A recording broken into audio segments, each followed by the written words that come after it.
La question aujourd'hui, c'est les agriculteurs ont-ils intérêt à s'assurer? Est-ce que l'assurance MRC va enfin décoller? Parce que c'est vrai qu'il y a longtemps qu'on en parle. Et comment cette réforme va-t-elle concrètement se mettre en place? Bon, pour introduire cette table ronde, je vais reprendre une phrase que j'avais relevée, une phrase de Julien de Normandie qui disait qu'il voulait une réforme pensée et conçue pour les agriculteurs afin qu'ils soient mieux protégés face au changement climatique. Donc le nouveau régime repose sur trois piliers: la solidarité nationale, ça je le dis un petit peu en intro pour ceux qui ne sont pas spécialistes de la question, solidarité nationale, donc les calamités, les assureurs et l'agriculteur. Et c'est une assurance multirisque climatique qui est davantage subventionnée depuis la réforme, puisqu'elle est subventionnée à 70%. Alors, je voudrais voir déjà avec M. Cordier les enjeux. Quels étaient les enjeux de cette réforme? Est-ce que vous pouvez nous rappeler cela? Alors, il y a plusieurs enjeux, à mon avis. Je reviens un petit peu sur l'historique. L'assurance agricole existe depuis plus de 100 ans. Elle était monorisque au départ. Et on s'est aperçu qu'avec certains événements climatiques forts, il fallait compléter l'assurance par un fonds de calamité qui date de 64, l'initial. Donc il y avait deux systèmes qui cohabitaient. 2005 arrive la multirisque climatique, parce que le fonds de calamité indemnisé de façon suffisante, en retard, donc on va mettre une couche d'assurance mieux faite et multirisque. Bon. La multirisque s'est développée, subventionnée au départ sur fonds nationaux, puis sur des fonds avec l'aide de fonds européens, FEADER. Et les éléments climatiques ont continué à frapper de plus en plus fort, à tel point que les indicateurs économiques des assureurs n'étaient pas flamboyants, et que la rassurance peut-être trouvait que les événements climatiques extrêmes devenaient importants. Donc l'assurance... Excusez-moi, juste on me demande de parler plus dans le micro. D'accord. L'assurance inversée donc, était un peu challengée par les événements climatiques de plus en plus fréquents, de plus en plus intenses, qui entraînaient alors peut-être une augmentation des primes mécaniques, parce que quand les ratios économiques ne sont pas bons, il faut augmenter les primes. Si on augmente les primes, on tombe sur un problème d'antisélection, c'est-à-dire que les agriculteurs s'assurent moins, et donc la mutualisation du risque devient moins performante. Donc les choses tournaient mal. De plus, la cohabitation de la MRC avec le fonds de calamité posait des problèmes aux assureurs, aux entournures, c'est-à-dire que lorsque des non-assurés qui bénéficiaient de calamité pouvaient avoir des indemnisations alors que l'assureur, du fait de contrats, etc., n'y arrivait pas, ça mettait un bazar pas possible ou inefficace. Donc il fallait réformer sur le fond et sur la forme le système d'assurance et de fonds de calamité. D'accord. On a donc mis un peu d'ordre là-dedans. On a souhaité mettre de l'ordre, donc on va en parler. Monsieur Laborde, vous êtes agriculteur et qu'est-ce que vous attendiez de cette réforme en tant d'abord peut-être déjà agriculteur de base, on va dire, et puis en tant que responsable professionnel? Alors, en tant qu'agriculteur de base, vous disiez que le ministre de Normandie souhaitait un outil qui préserve les agriculteurs du changement climatique. Je le dirais un petit peu autrement, sans bien évidemment nier le phénomène de changement climatique. Il est avéré et il sera de plus en plus impactant sur les agriculteurs. Ce que, en tant qu'agriculteur, j'attends de l'assurance climatique, c'est d'avoir un outil assurantiel, en complément d'autres outils, nous en parlerons peut-être, qui me permettent de faire face aux coups durs du climat Et quand je dis de faire face, c'est-à-dire une année où le climat est rude avec l'agriculture, prenons l'exemple de 2022, de pouvoir recultiver l'année d'après, d'avoir les fonds nécessaires pour pouvoir remettre en culture ou pour pouvoir réélever mes animaux l'année d'après. D'un point de vue de la FNSEA, qu'attendons-nous, qu'attendions-nous de cet outil-là? Dès 2005, vous l'avez dit, M. Cordier, 2005, cette date reviendra, je pense, souvent dans les discussions, la FNSEA s'est intéressée très précisément à la MRC, à l'assurance climatique, et notamment l'espèce maïs, que je connais mieux parmi les productions du territoire. Alors, pour preuve, en 2014, la FNSEA, lors du congrès de Biarritz, adopte un rapport financier d'orientation visant à porter un projet ambitieux pour la gestion des risques. Faisant un constat sans appel, le régime des calamités, vous l'avez dit, M. Cordier, est plus ou moins adapté, certains disaient à bout de souffle, et l'offre assurantielle qui date de 2005 a des difficultés à se développer. Les assureurs diront aussi que pour eux, les comptes étaient plutôt en déséquilibre qu'à l'équilibre sur cet outil-là. Donc, que dit la FNSEA en 2014? Il faut mettre en place un dispositif permettant aux agriculteurs de faire face aux coups durs en cas de sinistre climatique. Pour y répondre, nous faisons, mes prédécesseurs, puisque je n'avais pas la responsabilité de ce dossier à l'époque, font des propositions. Premièrement, défendre une politique de prévention des risques, une politique globale. Deuxièmement, développer une garantie universelle avec une plus large mutualisation possible. Et troisièmement, améliorer la pertinence des produits assurantiels existants et surtout élargir à tous les secteurs l'offre d'assurance. Donc, de 2014 à janvier 2023, nous avons affiné notre expertise à la FNSEA et nous avons mis en évidence 5 objectifs prioritaires concernant la MRC climatique. Premièrement, que cet outil soit une offre globalisée. Il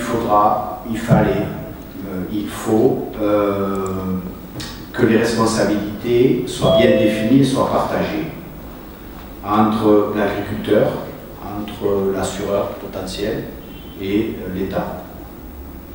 Deuxièmement, qu'il y ait une certaine universalité dans l'outil à réformer. Donc, avec universalité, qui dit universalité, dit toucher le plus grand nombre, donc une protection minimale, y compris pour les non-assurés. Non-assurés que nous souhaitons tout de même amener vers l'assurance. Troisièmement, un certain équilibre et une pérennité, donc avec une gouvernance élargie, tripartite, État, assureur, profession agricole, et puis des équilibres que les uns et les autres trouvent dans cet outil. Je ne peux pas parler de rentabilité, mais parce que l'assurance, c'est pas le but de la mais si parlons-en, une certaine rentabilité. Et puis simplification.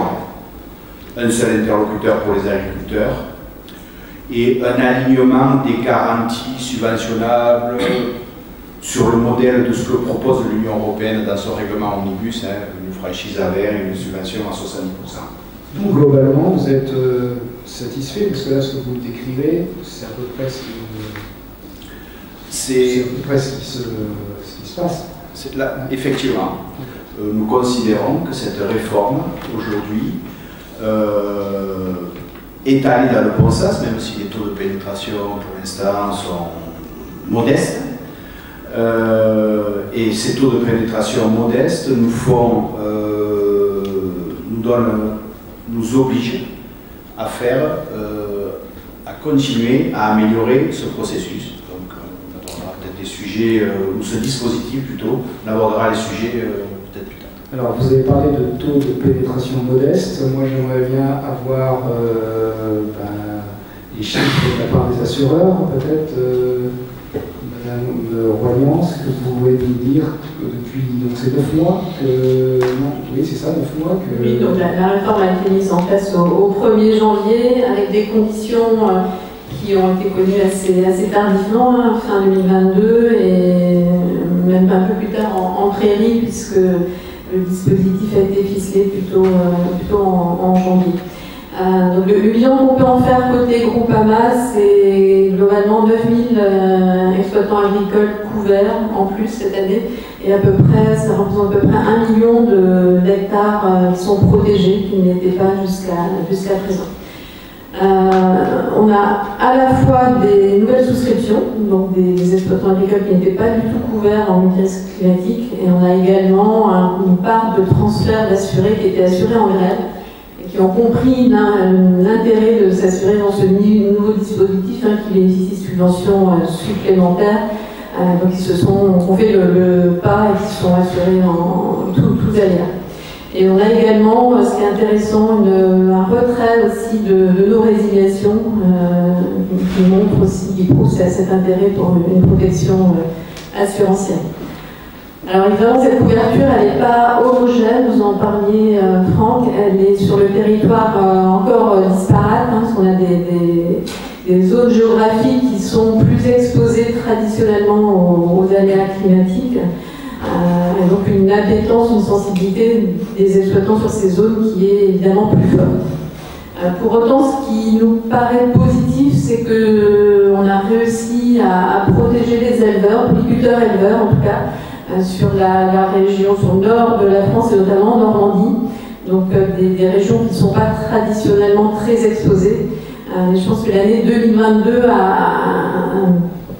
confirmé l'enjeu et a bien montré que maintenant plus personne n'est à l'abri, quelles que soient les régions. Pour nous, l'enjeu, c'était évidemment le contrat prairie, pour lequel il y avait beaucoup d'attentes, un contrat prairie sur lequel on n'était pas très présent, parce qu'il n'y avait pas beaucoup d'éleveurs qui se sentaient concernés. Et là, on peut dire que le monde de l'élevage a compris l'intérêt, avec la fin des calamités, de se protéger.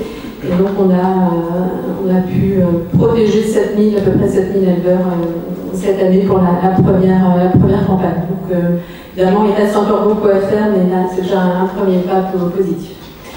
Donc voilà, en conclusion, on peut dire qu'il y a une prise de conscience qui se fait. Il reste encore beaucoup à faire pour convaincre davantage d'exploitants agricoles. Il reste encore on a aujourd'hui à peu près 25% des surfaces qui sont assurées, mais on peut dire qu'on est en bonne voie.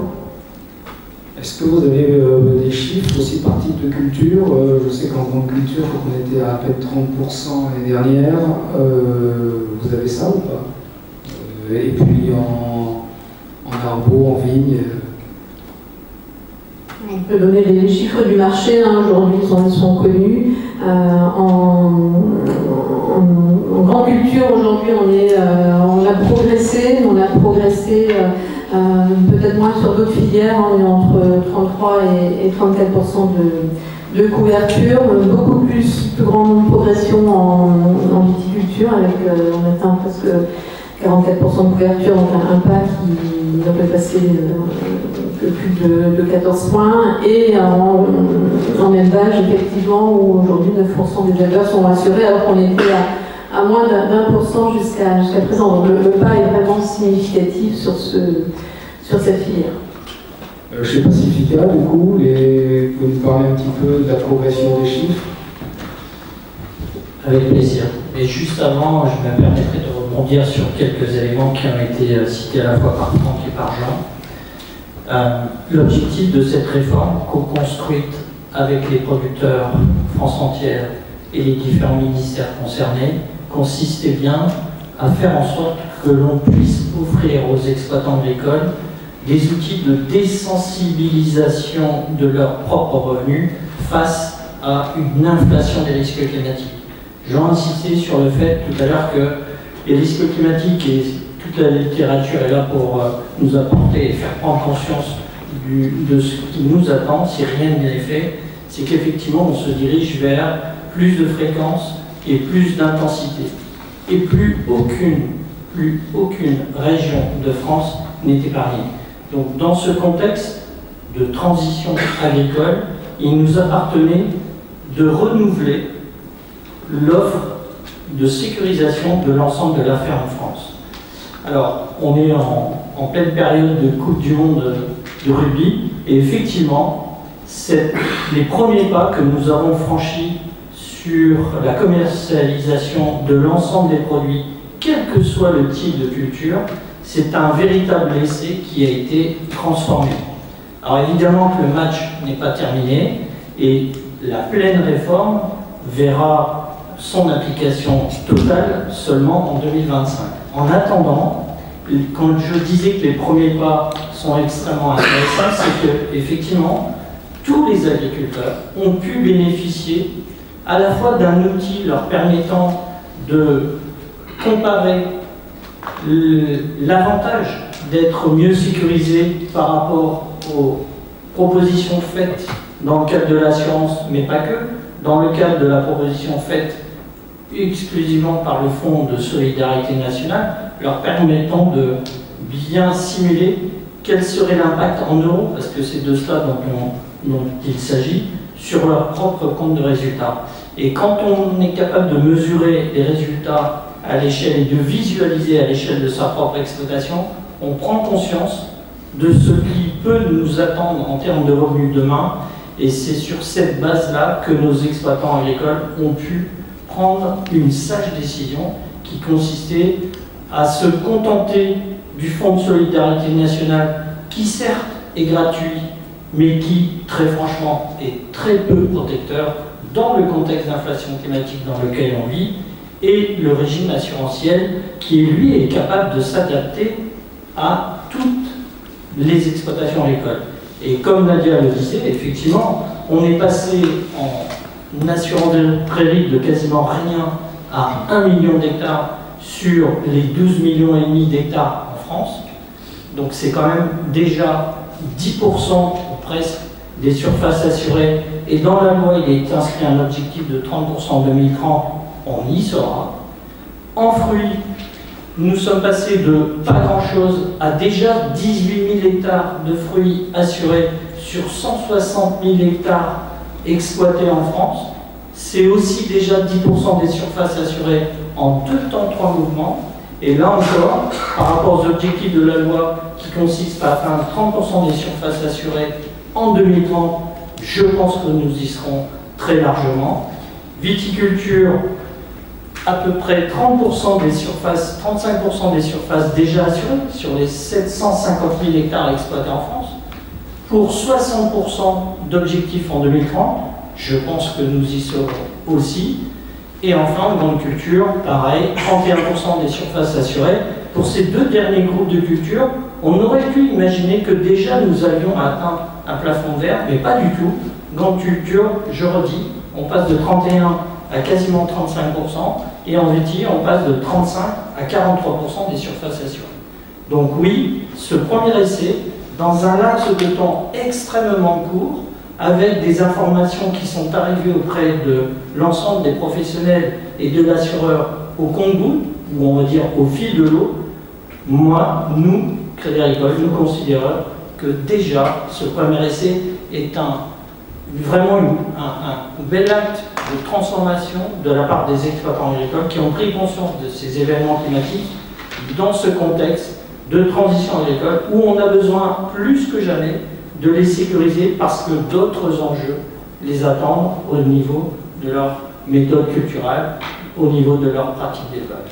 Et qu'est-ce qui fera que ceux qui ne se sont pas encore assurés seront convaincus? Est-ce que c'est, par exemple, je pense aux calamités agricoles qui vont diminuer progressivement? Est-ce que c'est vraiment l'outil un peu de contrainte qui va faire ça, ou alors ça va être votre persuasion sur le terrain?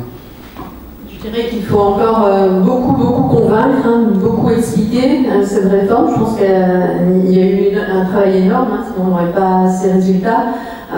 Pour autant, il reste encore 75% et 3/4 des surfaces qui ne sont pas couvertes. Donc on a encore du pain sur la planche, tous ensemble, qu'on soit assureur, qu'on soit OPA. Et donc, ce qui peut faire la différence pour aller chercher ces assurés, ces agriculteurs, c'est effectivement leur expliquer que les calamités agricoles, c'est fini, et leur expliquer que finalement, en choisissant un niveau de garantie, un premier risque, ils peuvent accéder, pour un coût assez modéré, finalement, à la prise en charge totale de l'État sur la partie Fonds de solidarité nationale. Ce qu'il faut bien aussi expliquer, c'est que cette solidarité nationale, elle va se réduire progressivement, et cette année, c'est la première année de réduction, puisque l'année dernière, les non-assurés bénéficiaient d'une prise en charge qui était de moitié par rapport aux assurés sur la partie haute des sinistres. L'année prochaine, on passera de 45% à 40% et l'année suivante à 35%. Donc finalement, pour des régions, des exploitants agricoles qui n'étaient pas encore arrivés à l'assurance, il y a un vrai calcul, comme disait Jean-Michel, de calcul coût-risque pour voir finalement à quel niveau je choisis de m'assurer pour bénéficier de ce taux plein du Fonds de solidarité nationale. Après, il peut y avoir des choix d'entreprises très différents, en fonction des niveaux de trésorerie, en fonction des moyens de protection, mais déjà, pour éloigner l'assurance, le seul conseil qu'on peut leur donner, c'est pour quelques euros de plus, bénéficier de ce taux plein. Oui, alors je voudrais passer maintenant peut-être aux choses concrètes pour l'agriculteur. Déjà, je voudrais savoir, j'ai une question elle est vraiment très simple. Est-ce que les agriculteurs sont mieux couverts pour moins cher avec ce nouveau système? Peut-être M. Laborde, et puis après les assureurs, je ne sais pas. Alors, vous l'aurez compris, il y a des assureurs, des agriculteurs qui sont couverts plutôt pas très bien, mais par la solidarité nationale pour rien, totalement gratuitement. Et ensuite, il y a une certaine homogénéisation. Les assureurs le diront peut-être, le confirmeront peut-être. Le fait que le curseur 20% de franchise, 70% de subvention ait été adopté par la France, fait que nombre d'agriculteurs s'assurent à 20 ou 25% de franchise, bon nombre, bénéficiant d'une subvention de 70%. Dans les grandes cultures, concernant les grandes cultures, le taux de subventionnement était auparavant de 45, il y avait deux niveaux, 45, 65%, ce qui faisait que globalement les assurés avaient à leur charge un peu plus de 50% de la prime brute d'assurance. Donc oui, la réforme a atteint cet objectif-là de plutôt proposer une meilleure assurance, alors à un coût moindre, pas partout, pas dans toutes les productions, parce que les assureurs nous disaient qu'ils ont dû corriger les tarifications parce que leur coût d'exploitation était très déséquilibré, mais très souvent, oui, pour un coût moindre. Mais l'assurance, ça ne se raisonne pas en termes de coûts, bien évidemment, dans les comptes d'exploitation, dans les budgets prévisionnels, nous budgétisons des coûts d'assurance. Mais il faut aussi prévoir le coût de la non-assurance. Et ça, c'est des coûts qui peuvent mettre les exploitations en très très grande difficulté. Je vais vous prendre mon exemple, puisque je suis l'agriculteur de la séance. Lorsque moi je suis assuré depuis 2005, avec mon associé, nous sommes assurés depuis 2005. Lorsque nous avons des difficultés de trésorerie sur notre exploitation, nous rognons sur d'autres dépenses, par exemple les engrais de fond, pendant un an ou deux, pas pendant 5 ou 6 campagnes, mais pendant un an ou deux, plutôt que de ne pas nous assurer, parce que nous considérons que le risque de ne pas s'assurer est largement supérieur à des arbitrages sur de la fertilisation, divers intrants. Et donc, dans notre objectif de convaincre les agriculteurs, c'est quelque chose que je témoigne assez souvent. Et je ne crois pas être un mauvais gestionnaire, mais je ne fais pas à l'euro près, je ne calcule pas sur ma ferme à l'euro près la rentabilité de l'assurance. Parce que vous assurez votre maison d'habitation contre les aléas, l'incendie par exemple, vous ne calculez pas la rentabilité. Vous vous mettez en mesure d'avoir un toit s'il arrive en malheur. Pour l'assurance climatique, il faut que les agriculteurs abordent, raisonnent de cette façon-là. Donc je vais poser peut-être la même question un petit peu aux assureurs. Donc est-ce qu'on pourrait dire, est-ce que les produits que vous proposez cette année, est-ce qu'ils sont peut-être moins chers, plus performants, je ne sais pas si on peut parler comme ça. Je veux bien démarrer, mais je voudrais aussi rebondir sur la précédente question parce que je pense qu'il y a d'autres ingrédients qui doivent concourir à faire prendre conscience aux exploitants agricoles. Une meilleure sécurisation, c'est d'abord pour eux. Donc nous ne sommes pas là pour vendre des produits d'assurance, nous sommes juste là pour les conseiller et faire en sorte que. Et donc je voudrais rajouter 2 éléments qui doivent concourir à cette prise de conscience. Tout d'abord, je pense que peut-être d'ailleurs les assureurs sont trop souvent présentés en vendeurs de solutions. Or il se trouve que, y compris dans mon cursus de formation d'AG, si j'ai suivi beaucoup de cours pour apprendre à produire, je n'ai jamais eu de cours de gestion des risques agricoles au cours de ce cursus. Alors, c'était il y a longtemps. Ça s'est très certainement amélioré et je sais que Jean y contribue fortement. Mais ce que je veux dire par là, c'est que ça doit faire partie du cursus d'installation que d'être capable non seulement de produire, mais aussi d'être capable d'anticiper et d'appréhender cette gestion des risques pour pouvoir faire en sorte de mieux se sécuriser et de comprendre les tenants aboutissants de ces sujets-là. Et puis il y a un autre élément, mais là la FNSEA a joué pleinement son rôle, c'est que, on l'a dit depuis le début, c'est une réforme qui a été co-construite. Donc à partir du moment où tous les acteurs, tous, sans exception, toutes les OP préemptent ce sujet, nous avons des chances d'aboutir sur une ferme France bien mieux sécurisée qu'elle l'était auparavant. Donc c'est 2 éléments qui pour moi sont essentiels, indépendamment de la vente de produits d'assurance. Sur le sujet de la tarification, oui, les tarifs, toutes choses étant égales par ailleurs, ont baissé. Et ils ont baissé naturellement. Pourquoi? Parce que les pouvoirs publics, dans le cadre de cette réforme, ont pris en charge les risques extrêmes. Les risques extrêmes, c'est-à-dire les poids de perte au-delà de 50% des pertes pour les grandes cultures et la viticulture, ça représente, chez nous en tout cas, à peu près 15% d'économie de cotisation. C'est ce que nos viticulteurs ont vu au 1er janvier 2023.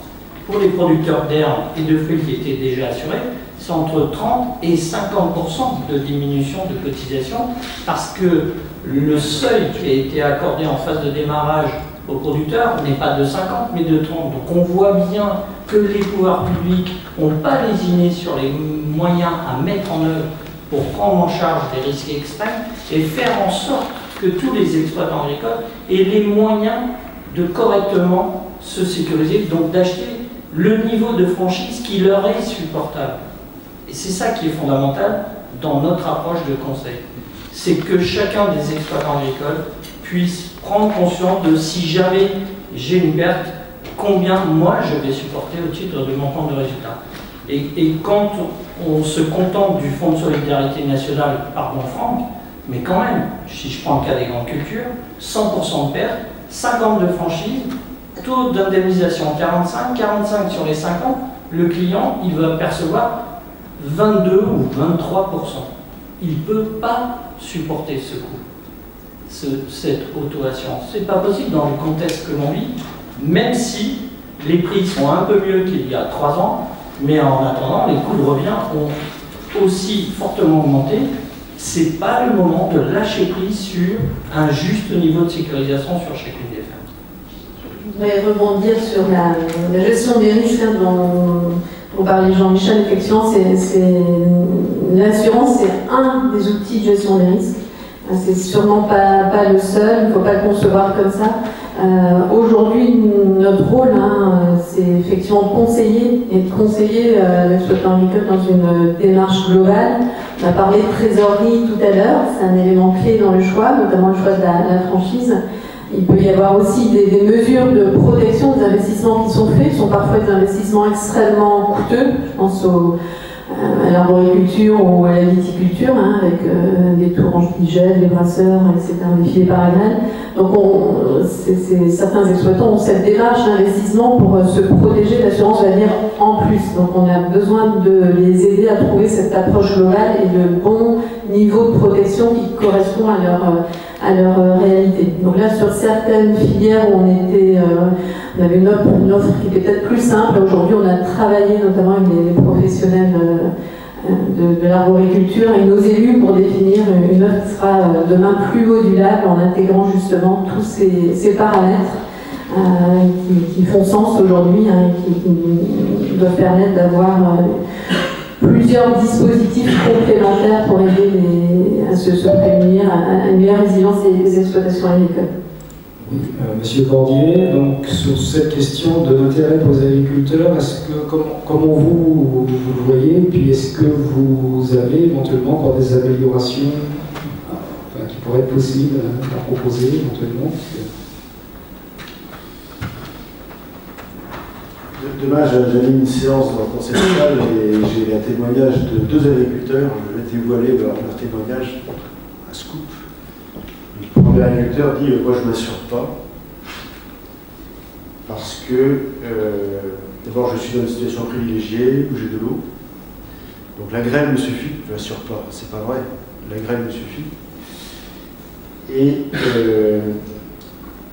je travaille la gestion financière, à savoir la récolte d'avance et la meilleure façon, les fonds propres, les réserves sont la meilleure façon de gérer le risque.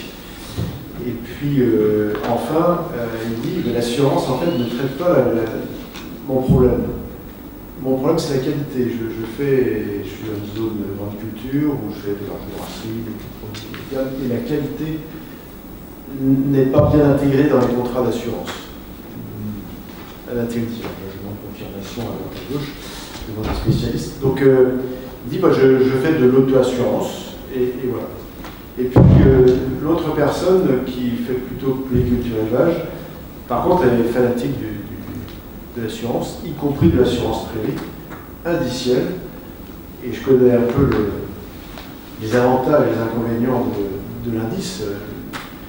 Les avantages, c'est certainement des coûts de chargement plus faibles, c'est automatique, tout ce qui est détection des pertes, indemnisation. Par contre, on a ce qu'on appelle le risque de base, c'est-à-dire ce que l'indice indique, ce n'est pas toujours la réalité exacte sur le terrain. L'agriculteur a un risque entre l'indice et la réalité. Et donc cette personne dépasse complètement ce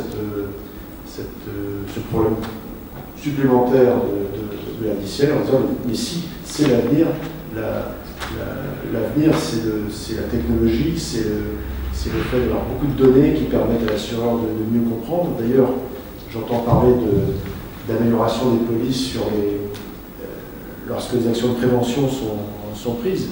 Oui, c'est certainement l'avenir, la voie de progrès qu'on doit chercher, c'est faire en sorte que le taux de prime soit lié précisément au risque porté par l'agriculteur, et que si l'agriculteur, par des méthodes techniques diverses ou d'organisation, d'entraîne tout ce que m'évoquait l'agriculteur dans tout ce qu'on peut faire pour gérer le risque, on-farm et off-farm, c'est-à-dire avec de la rotation, du choix de semences, tout ça, tout ce qu'on peut faire doit être reconnu comme étant des améliorations, une réduction du risque pris par l'agriculteur, donc sa prime de risque doit évoluer, et à ce moment-là, s'il y a vraiment cette conjonction, cette offre qui s'adapte à la demande, eh bien, il n'y aura pas de plafond de verre. Enfin, on va arriver à une couverture économiquement valable, quoi. Moralement et économiquement valable. Le point complémentaire que j'avais noté ici, c'est que j'ai suivi un peu l'évolution de l'assurance agricole qui est partie au départ sur l'assurance relative à la valeur à l'hectare, le chiffre d'affaires à l'hectare. Ensuite, on est passé pour des considérations bassement financières. Et mon voisin de gauche va peut-être connaître l'histoire, dire ah ben on va parler des coûts de production parce que de ce fait, en baissant le prix de la valeur de l'amélioration du rendement perdu, on va couvrir les coûts de production, ce qui permettra de sauver l'agriculteur, d'avoir moins de subventions publiques aussi, et donc tout allait bien. Donc là, on arrive sur un autre point, c'est qu'est-ce qu'on assure, sachant que pour certains, c'est des chiffres d'affaires réalisés par l'exploitation, et pour d'autres agriculteurs, ce sont des coûts de production. L'alimentation animale, c'est un coût de production. Donc la prairie est extrêmement importante, et il faut certainement, ce qui intéresse l'agriculteur, c'est la volatilité de la marge. La marge à l'hectare, ou la marge à l'unité de production, la truie, la vache laitière. Le risque climatique, le risque sanitaire dont on n'a pas parlé, parce qu'il y a du mal à être assuré, les assureurs ne veulent pas toucher à ça, et on sait pourquoi. Le risque du coût des entrants, tout ça, donc le risque économique, tout ça, ce sont des risques de l'exploitation, et c'est le risque à la marge, de la marge à l'hectare. Donc la progression pour prendre en compte tous les éléments de la marge est certainement une voie de... Et c'est l'assurance revenu, c'est ce qu'on appelle aussi, ce qu'il y a aux États-Unis. L'assurance revenu, revenue insurance, c'est l'assurance chiffre d'affaires. Chiffre d'affaires. Ouais. Et pour moi, j'avais travaillé très longtemps pour mes agricultures pour estimer le risque de la ferme France et le coût, avec un petit refit quelques années plus tard pour la CNCCA. Les grandes cultures, on est sur un risque de chiffre d'affaires, puisque c'est le prix du produit et le rendement. Le coût de production est plus ou moins stable, même si le coût de l'énergie et des engrais a quand même beaucoup bougé et impacte la marge, finalement. Alors que pour la production animale, on est plus sur le risque de prix. C'est le prix du produit fini et le prix de l'aliment. Donc, quand on parle là d'assurance, on parle essentiellement beaucoup plus de grandes cultures, sauf la prairie pour l'alimentation, et les pistes d'amélioration, je viens de les citer. Il y en a, fort heureusement, pour l'agriculteur, et puis il y a aussi des pistes d'amélioration pour l'assureur, avec toujours une connaissance de plus en plus fine des agriculteurs, de leurs risques et de leurs actions. Et là, on arrive dans le big data et le traitement de données. Et les assureurs, vous vous sentez prêts à attaquer ce gros chantier du coût de production, des marges?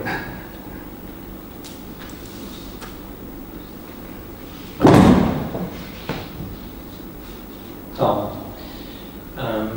Jean, tu as ouvert une véritable attente, enfin tu as relevé une véritable attente des producteurs, sans poindre, et les deux derniers exercices végétaux sont là pour le prouver.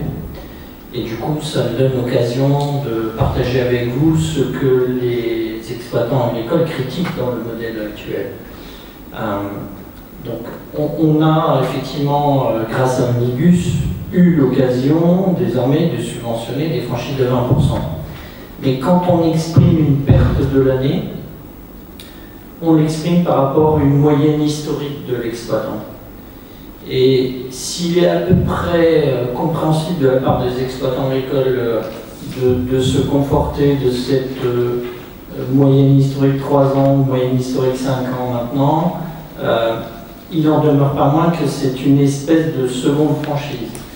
Et du coup, parce que en complément de cela, le ministère de l'Agriculture ne plafonne le calcul de la subvention à un barème qui est édité une fois et remis à jour une fois tous les X années. Il se trouve que nous croisons, et c'est toute la difficulté de notre conseil aujourd'hui, nous croisons dans des périodes telles qu'on vient de les rencontrer, des coûts de production, j'exagère un peu, mais c'est juste pour imager, des coûts de production presque très bas en 2022 avec des prix très élevés, et l'inverse sur l'exercice 2023. Pas vrai pour toutes les cultures, mais globalement, on peut s'entendre sur cette comparaison.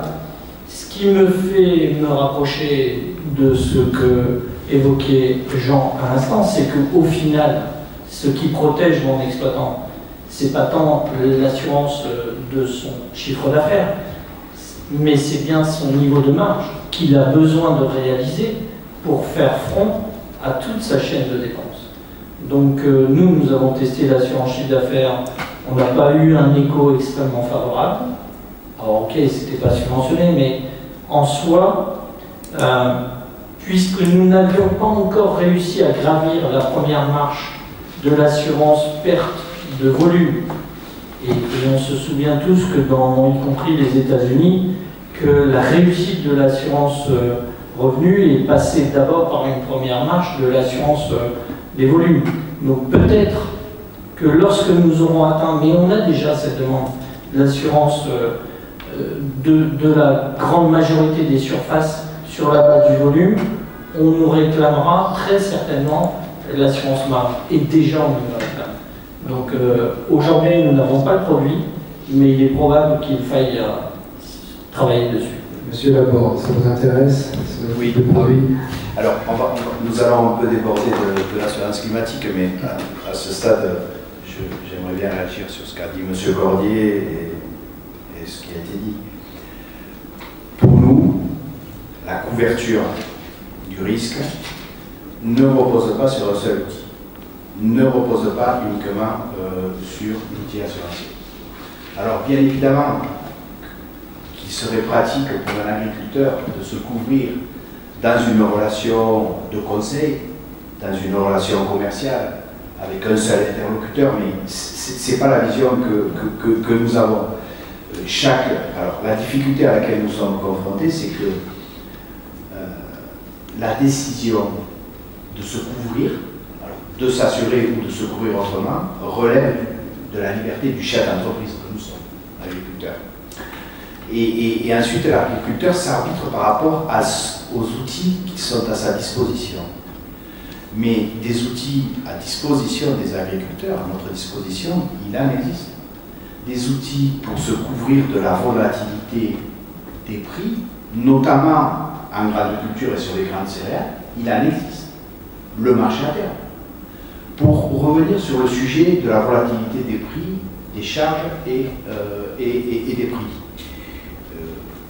L'année dernière, un producteur de blé, un producteur de maïs, pouvait se couvrir sur 2-3 campagnes à la vente à des prix très rémunérateurs. Moi, je suis spécialiste de ces sujets à la FNSEA, je ne l'ai même pas fait sur ma propre ferme. Je n'ai pas été bon gestionnaire. Mais j'aurais assuré mon revenu si j'avais vendu à 350 €, mettons, et j'aurais pu. Et en parallèle, j'aurais pu acheter de l'azote, du P, du K, pour 2 ou 3 campagnes aussi. Donc, les outils existent. Alors, pour la volatilité des marchés à terme, voire le physique, certains opérateurs achetés sur plusieurs campagnes. Premier des sujets que je voudrais aborder, c'est les facteurs de production. Pour se prémunir du risque, l'agriculteur doit pouvoir bénéficier de facteurs de production. J'en cite quelques-uns. Filets par grêle, produits de protection phytosanitaire ou des animaux. Alors, je vais en citer un qui va nous occuper, j'espère, dans les mois et les années à venir. Utilisation de l'eau d'irrigation. Stockage. Nous sommes persuadés à la FNSEA qu'en empilant ces outils, ces opportunités, nous serons plus résilients. Encore faut-il que, comme pour l'assurance climatique, il y ait une volonté du microcosme, y compris politique, de nous accompagner sur ce sujet. Et ça a été dit ce soir. Sur la MRC climatique, la volonté politique a existé. Après avoir beaucoup tergiversé, nous étions les uns et les autres, rapport commandé à M. Descrozaille, nous n'étions sûrs de rien.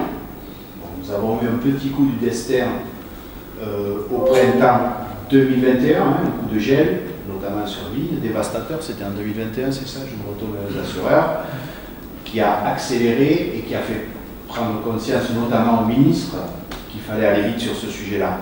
Donc, sur les outils, ils existent, il faut les améliorer. Nous y travaillons fortement à la FNSEA et nous ne sommes absolument pas résignés sur le fait que nous serons exposés à des risques sans pouvoir s'en protéger. De là à aller jusqu'à l'assurance revenu, hein, pour l'instant, vous l'avez dit, les agriculteurs n'y sont pas prêts. Les agriculteurs, me semble-t-il, n'y sont pas prêts. Il y a eu des tentatives de la part d'assureurs, de la part de Syntank, qui ont beaucoup travaillé des sujets, de notre part aussi. Je pense que, à moins d'une accélération, mais le temps n'est pas encore revenu, mais vous avez raison, Monsieur Cordier, d'en parler, parce que c'est comme ça que l'on chemine. On pourrait peut-être revenir un peu sur le climat, du coup. Donc pour cette première année de mise en place de l'assurance MRC, j'ai l'impression, et ça c'est, moi je suis un citadin, j'ai l'impression qu'il n'y a pas eu quand même beaucoup de dégâts cet été et au printemps, parce que je fais un petit bilan quand même. Alors effectivement, je pense qu'il faut nuancer quand même. Ce qu'on peut dire, c'est que l'année a été plus clémente, relativement, je dirais, aux années 2021. On a parlé du gel, hein, c'est le gel noir en 2021, et également par rapport à l'année 2022 qui, alors là, était marquée par des énormes orages de grêle avec des grêlons qu'on n'avait jamais vus, hein, qui ont fait des dégâts en agriculture, mais qui ont fait aussi beaucoup de dégâts sur le bâti. Et puis des épisodes de sécheresse extrêmement sévères. Donc on passe 2 années horribles, hein, si je peux dire, et puis une année 2023 qui, en comparaison, est quand même plus calme. Ce qui ne veut pas dire qu'il ne s'est rien passé. Vous avez tous entendu les événements à la fois d'orages plus ponctuels. Donc on n'a pas eu la même répartition. En 2022, c'était vraiment une répartition très très large des orages sur tout le territoire, des orages très intenses. Là, on a eu plutôt des épisodes plus épisodiques sur certaines zones. Et ce qu'on voit cette fin d'été, c'est quelque chose d'assez qui va se reproduire. Hein, c'est des épisodes de canicule plus tardifs. Depuis mi-août, hein, on a eu mi-août, on a eu début septembre, et puis là, un peu plus tard dans la saison, il y a moins d'impact, mais également début octobre. Donc une année avec côté Groupama deux aléas qui sont impactants, la grêle d'une part. On a à peu près un peu plus de 20 000 sinistres et puis la sécheresse avec 18 000 dossiers. Donc ce qu'on attend, c'est mesurer les impacts des dernières semaines, notamment sur les cultures de printemps. Que ce soit on a le sujet du maïs et puis on a aussi le sujet du tournesol. Et du côté de Pacifica, vous faites le même bilan? Oui, à peu près le même, c'est-à-dire après un exercice 2022 où l'ensemble du marché accusait un rapport sinistre à cotisation moyen de 95%, on pense que cette année on devrait aussi autour de 60%. C'est juste normal qu'il y ait des bonnes années pour absorber les années que nous avons connues par le passé, comme Nadia a le souligné, à des 140, 150 de rapport sinistre à cotisation. Néanmoins, sur 2023, ce qu'il y a d'étrange, c'est que, comme dans d'autres pays, on voit poindre des zones entières qui, depuis quasiment la fin de l'hiver, n'ont plus d'eau. Et je veux citer ici le pourtour méditerranéen. qui est quand même assez catastrophique, à tel point que le devenir, y compris des plantes pérennes, est posé. On voit poindre également une sécheresse sur les regains de pousses d'herbe. Nous avons eu des déclarations hyper tardives juste avant les vendanges du fait de ces fortes chaleurs qui ont précédé la semaine des vendanges de manière générale, sans être capable encore d'être à l'aise avec les poids de perte que cela peut représenter. Et enfin, sur la partie Grand Est, on voit quand même que depuis le 15 août, quand je dis Grand Est, ça démarre sur les Ardennes, ça descend jusque Lyon et la Nièvre pour aller quasiment jusqu'au Jura. Là, on voit poindre des zones dans le rouge, sur la partie prairie aussi. Donc, de manière plus isolée que l'an dernier, où c'était, tout le monde parlait effectivement des gros orages de grêle. Là, localement, on voit que cela peut venir percuter. Et la grande différence qui me permet de le souligner avec le régime des calamités agricoles, c'est qu'ici, nous sommes en assurance de précision, c'est-à-dire à l'échelle de l'exploitation. Alors que les régimes des calamités agricoles, c'était une appréciation des pertes dans une certaine localité, mais qui était suffisamment grande, et une application de ces poids de perte sur un forfait, alors qu'ici, on est vraiment sur une appréciation des pertes à l'échelle de l'exploitation, dont l'indemnité sur calcul, non pas sur la base d'un forfait, mais sur la base de la référence historique de la ferme. Et en fait, toutes les incompréhensions encore qui règnent autour de l'application de ce contrat, elles sont là, maintenant. On discute avec les exploitants agricoles parce que tout le monde n'a pas non plus encore bien compris les méthodes de fonctionnement par rapport au régime des calames. Et en prairie, ça commence à discuter une nouvelle fois parce que forcément, il y a beaucoup de nouveaux souscripteurs et qu'il faut à nouveau promouvoir, expliquer, réexpliquer le fonctionnement des contrats. Parce que oui, ça pose la question de savoir, en fait vous allez faire le travail de l'État, c'est ça, sauf que pour l'instant, il y a une année de bâtiment, c'est des DDT, mais avec votre système à vous, des assureurs. Non, sur Prairie en 2023, les assureurs gèrent l'indemnisation de solidarité nationale uniquement dans le cadre de leur culture assurée. Oui, c'est ça. En 2025, pleine application de la loi, les assureurs vont gérer les indemnisations de solidarité nationale pour toutes les cultures. 2024, une année de croisière, on va dire, nous allons gérer les indemnisations de solidarité nationale pour les cultures assurées, pour les cultures non assurées de nos assurés, mais aussi pour toutes les prairies. Donc en 2023, les pouvoirs publics auront à gérer les indemnisations de solidarité nationale chez tous les non-assurés. Mais avec le système indiciel, qui est à ce stade le seul indice validé par le comité d'analyse des indices, piloté lui-même par le ministère de l'Agriculture. Mais on ne discute pas trop de l'indice, de l'expression d'indice avec nos agriculteurs. Nos agriculteurs découvrent, mais c'est pas encore en culture aussi et en métier, découvrent la base sur laquelle on calcule l'indemnité. Je redis, avant, dans le régime des calames ou en assurance grêle, pour ceux qui connaissent bien la grêle, pour faire vraiment le distinguo entre les deux, on regarde le capital que le client a souscrit et on exprime la perte sur ce capital. Aujourd'hui, dans la nouvelle réforme, on exprime le poids de perte que l'on observe l'année du sinistre, mais rapporté à la moyenne historique de l'exploitation. Moyenne 5 ans, moyenne 3 ans. C'est vraiment très différent. Et entre une moyenne 3 ans et une moyenne 5 ans, et on l'a vu dans certains élevages, une moyenne 8 ans ou 10 ans, ça donne tout et son contraire en matière indemnitaire.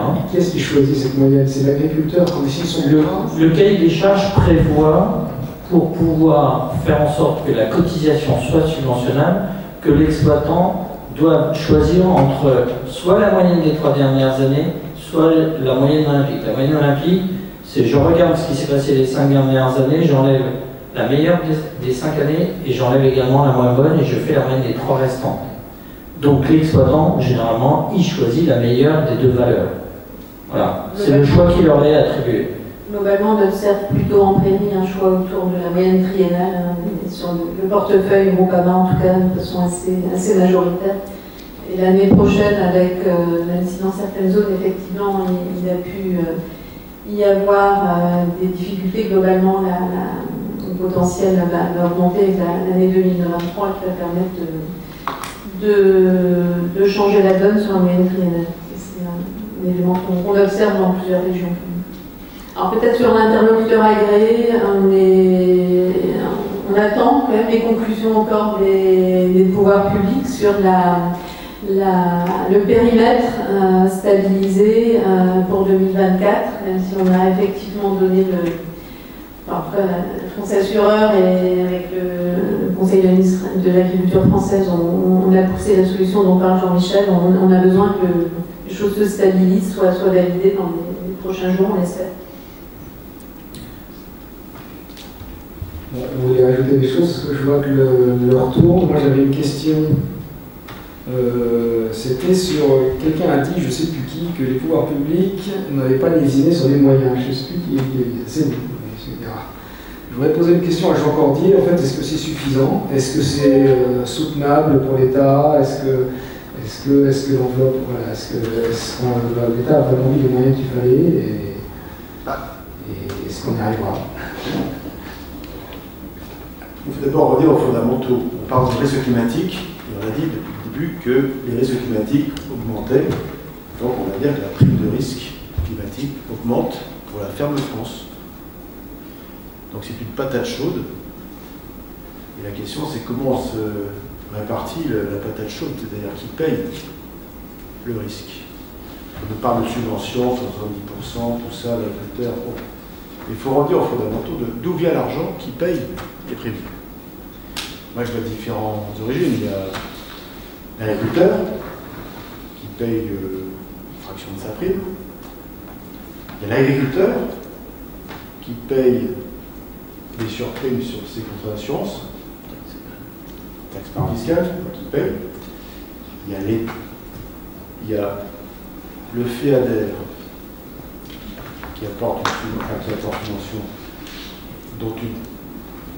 qui sert à financer l'assurance, la subvention de l'assurance. Et enfin, il y a la solidarité nationale qui est censée indemniser dans les cas de coup dur qu'on vient d'évoquer. Bon. Et le chiffre que j'ai en tête, mythique, c'est 680 millions par an. C'est un chiffre qui circule. C'est comme les 5% d'agriculteurs qui vont sur le marché interne aux États-Unis, ce qui est faux. Donc il y a des chiffres un peu mythiques. Il y a 680 millions, c'est un chiffre politique qui... Bon. Pour moi, d'après les calculs savants, parce qu'on parle de ces sommes par rapport à des pourcentages de la ferme France qui ne sont pas majoritaires encore pour l'instant, même si on espère y arriver. Les calculs montraient que si on envisageait 70% de la ferme de France dans culture, un peu moins pour l'arbre, on arrivait à un besoin de financement du double de 680 millions, 1,3 milliard. Ça n'engage que moi. Mais avec plein d'hypothèses de taux de couverture, de différenciation d'une production à l'autre. Mais si on dit qu'il faut doubler, enfin si on imagine qu'il y a besoin de doubler le financement de la patate chaude demain, avec des accidents qui vont arriver, se multiplier, tout ça, ça veut dire que il faut doubler les taxes parafiscales, ce qui n'est peut-être pas génial. Il faut doubler la contribution des agriculteurs, compris. Il faut doubler la contribution de la solidarité nationale. Et il faudrait doubler l'apport du FEADER. C'est là que je m'adresse un peu à mon voisin. Ça veut dire qu'il va falloir piquer un peu d'argent dans les aides directes pour les mettre sur la gestion du risque. C'est toujours ce que j'ai en vision d'avenir, c'est que l'avenir de la politique agricole n'est peut-être pas de mettre de l'argent dans les aides directes, avec les effets directs, indirects, pervers qu'il faut tout imaginer là-dessus, mais que la gestion du risque va devenir quelque chose de fondamental. Elle est déjà fondamentale, elle va devenir de plus en plus cruciale. On a parlé des risques climatiques, on n'a pas parlé des risques sanitaires, de la réduction des phytos, vaguement évoqués, qui n'enlèvent pas trop de l'assurance, parce que la main de l'homme, autant le climat, c'est le fait de Dieu, la pluie qui tombe, c'est le fait de Dieu, même si aux États-Unis, j'ai vu le chef indien danser pour la pluie, puis en France, ça va le faire aussi, l'organisation et tout ça.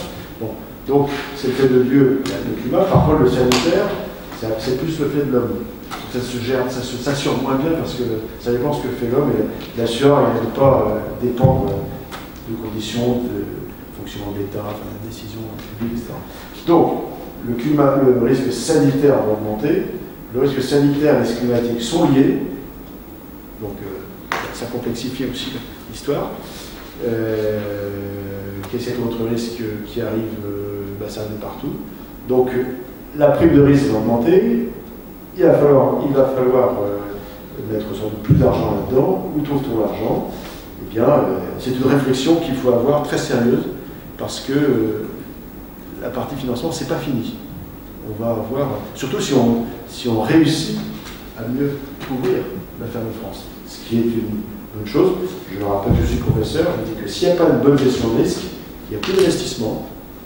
S'il n'y a plus d'investissement, il n'y a plus de compétitivité, et c'est la disparition des agriculteurs et des filières. Donc la gestion des risques est fondamentale, l'assurance est fondamentale, l'ensemble des instruments de gestion de risque l'ensemble est fondamental, mais ça coûte.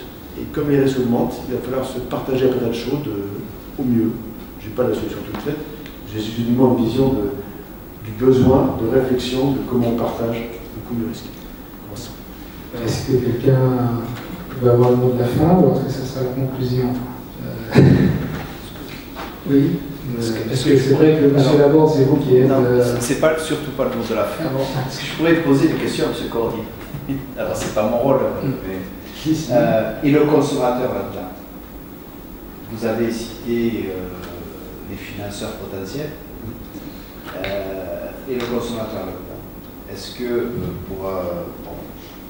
je développe pas, c'est pas la peine. Est-ce que pour consommer du français local, tracé, sécurisé, il est prêt à prendre une partie du financement qui revient à l'agriculteur, à la prime, à travers l'acte d'achat, bien évidemment?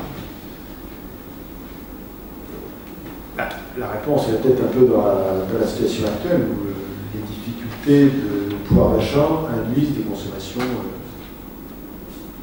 pas nouvelles, mais réorientent parfois des consommations. La contrainte financière pour le consommateur est importante et s'il faut travailler pour que l'alimentation soit de qualité, soit saine, de qualité, garantie, ça c'est indispensable. In fine, le consommateur il arbitre toujours ses choix de consommation.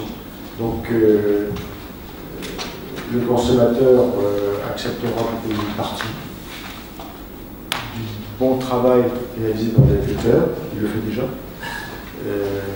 Mais bon, prenons cet ultime stakeholder, détenteur de droit sur le droit de bénéficier de bons produits et de partager un peu le risque aussi à consommer. Mais encore une fois, c'est une question, on parlait beaucoup de formation d'agriculteurs, de lui faire réfléchir aux risques objectifs auxquels il est confronté, alors qu'il y a un risque subjectif. Le consommateur, il faut toujours lui montrer l'importance de sa santé et de la santé de l'environnement. C'est un bien collectif auquel il doit participer. Donc oui, le consommateur peut prendre sa part. Écoutez, je pense qu'on peut remercier tous les intervenants. Je vous souhaite une bonne soirée. Retrouvez l'actualité de l'AFJA sur www.afja-asso.fr.